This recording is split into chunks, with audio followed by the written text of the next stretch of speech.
Hello, House Online Works here, and today we're going to be making a video on tanking and why tanking does and doesn't suck, because we can live in a world where two things are true at the same time, right? So this video is going to be a little bit different to the other kind of videos that we made on the channel. This is going to be more of a theory video. I'm going to try and put this into its own separate category when I work out how to do that. The reason why I've been fortunate enough to make this video is because I'm lucky enough to be poorly, which for those outside of Yorkshire means ill. And you can tell I'm ill because I'm drinking lemon and honey tea, which you only ever drink when you're ill, which is a shame really, because it's quite a nice drink. So, without further ado, what is tanking? Tanking is where you apply a barrier to somewhere where there is going to be an excessive amount of moisture. So, I'm going to explain why it's got a bad reputation in the present, why it does suck, and then explain how it's used traditionally, why it doesn't suck. So, let's take a wall. This is a wall. Oh, by the way, when you look at these drawings, you're stood here, like this. And the building's been kind of, excuse me, cut down the middle. You're looking at it like an X-ray. So, let's say it's made out of bricks or stones or something like that. So there goes. There's the wall. So, there are many different things that can cause perceived water ingress. Too much to cover here. Probably a video in itself. However, the number one way in which I believe tanking has got a bad reputation over the years is because of this incorrect installation, let's say, or modern installation. What tends to happen in most instances is that we have what's called a FGL,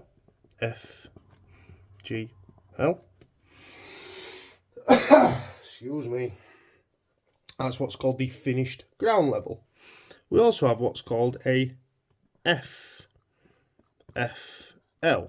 That's called a finished floor level.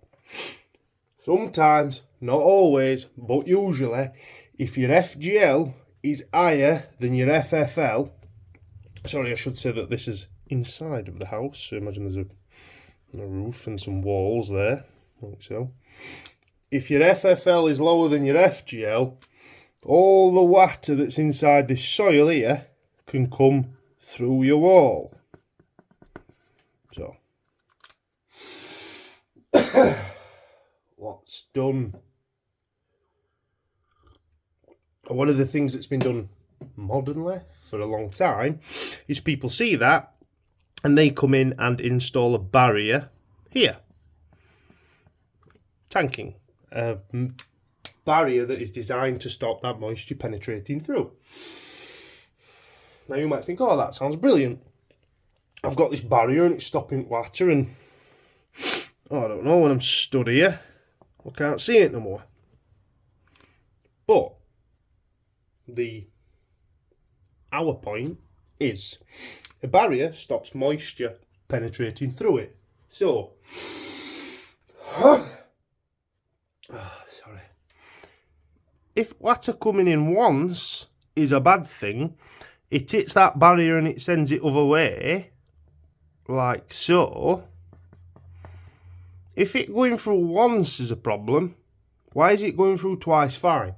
That is obviously going to degrade the substrate, which is a fancy word for wall, faster than has originally been intended.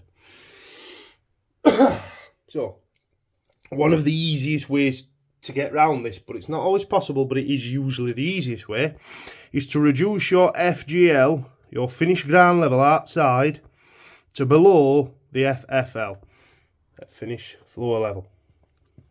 So that would be a new FGL. You'd be removing this and raising this level. 9 times out of 10, a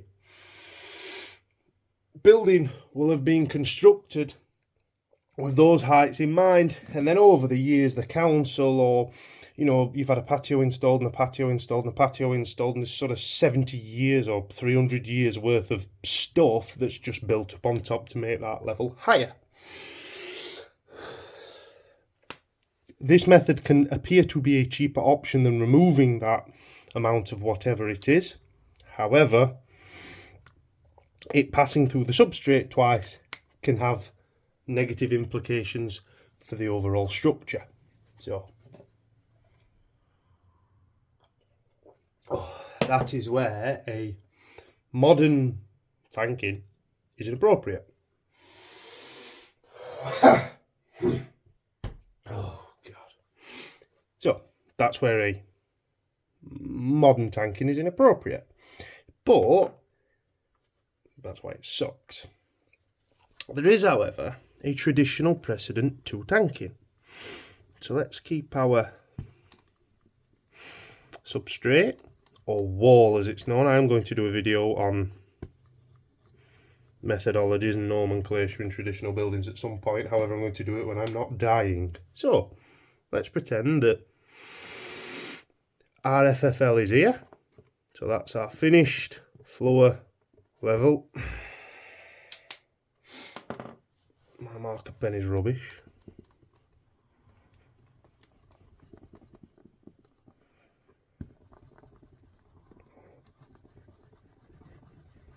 Right.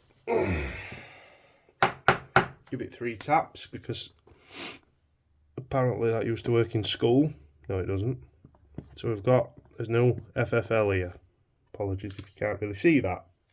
Now, it might have been, for whatever reason, that your building, whenever it was built, it started life with an FFL that were lower than FGL originally. So, finished ground level here.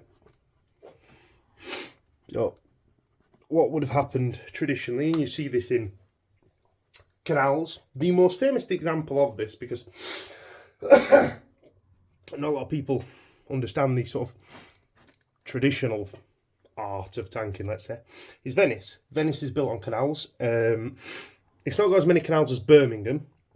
That's why I always choose to holiday in Birmingham as opposed to Venice, because it's got by far the superior canal network. But Venice is a very old city. It's a very traditionally built city. It's wonderful, I imagine. It doesn't have access, at the time of construction, they don't have access to modern tanking, modern damp proofing methods. So what do? They've got to do something to stop that moisture penetrating into the inside of the buildings. One of the things they do is what they did traditionally with canals, which is where they pour this sort of liquid clay on the bed of it like so. So they'll dig a great channel like that, and then they'll sort of put this like, I think it's called a puddle. It's like a liquid clay that goes on to floor at trench to stop water seeping out. You can imagine water pouring out without that stuff. So it creates a sort of like a great fish ball in ground. That principle was borrowed from traditional tanking methods. So perhaps your house always started with an FGL higher than FFL, and they applied an external tanking, some sort of liquid clay or summit to stop that water seeping in. Apologies, my marker pen's not very good. So you can imagine that being sort of tanked. You could also imagine that the sheer depth at Stewin, if it were 6 foot thick or something, would probably be dense enough to stop that moisture penetrating in from whatever it is. So you could say that using thick stone's a form of tanking. Kinda. But it would more specifically refer to something like that. Something that's sort of applied wet after the fact and when dry is designed to stop moisture penetrating in. So tanking does suck if you apply it internally, because water that comes in hits it and pings off and damages your substrate. twice over. If it's applied externally, like here, and water comes in at ground level and hits it, well, it pings off again. Now, you might be stuck in sense this tanking that's applied externally had got, I don't know, 200-year guarantee, and you live in a house that's 300 year old.